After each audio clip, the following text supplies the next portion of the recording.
Okay, let's do some sample problems with cones. These are pretty straightforward and simple.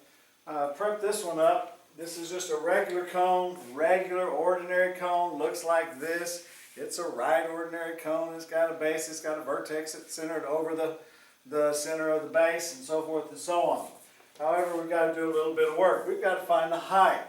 How do we find the height? Well, we have a right triangle, so 8 squared is going to equal 10 squared minus 6 squared, which comes down to 8. So then we've just got to find our b, which b equals pi times 6 squared equals, let's find out what that is, pi times 36 is 113.1. So this is 113.1.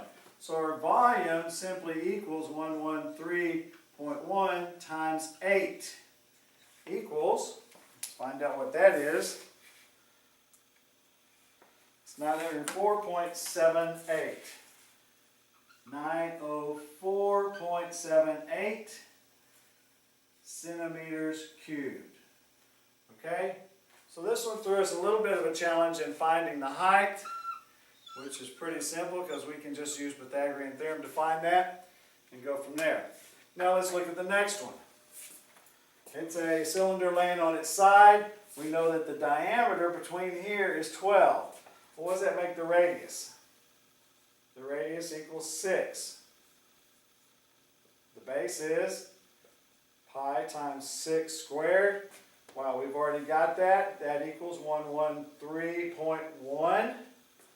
Okay, the height equals 30 foot. This is foot squared. So the volume simply equals,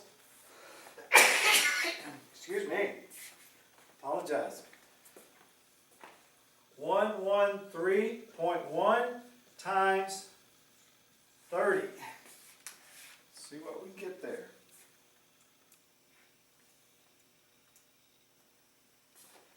$33.93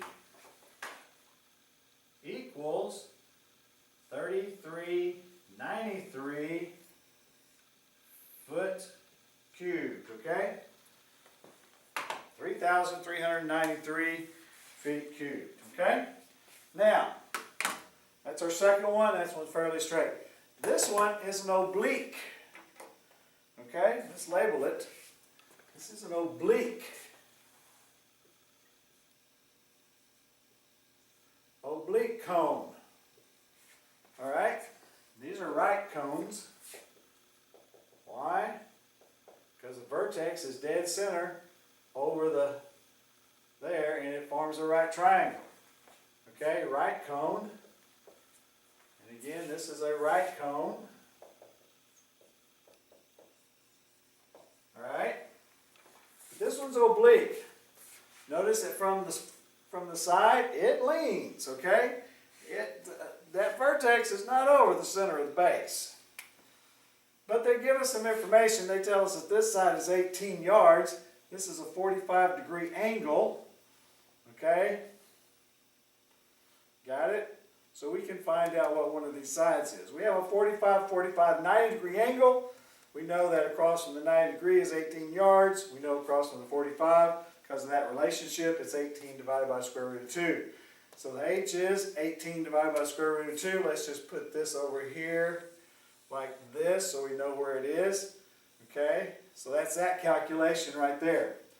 So we know that b equals pi r squared. Well, the diameter is 20, so the radius is 10. So that's pi times 100, which is 314.16. So we multiply base times the height, we get 3,999.25 yards cubed. Okay? That takes us through prisms and cones. This moves fairly fast. Okay? All right. Look at those. Study them. Do as many problems as you possibly can.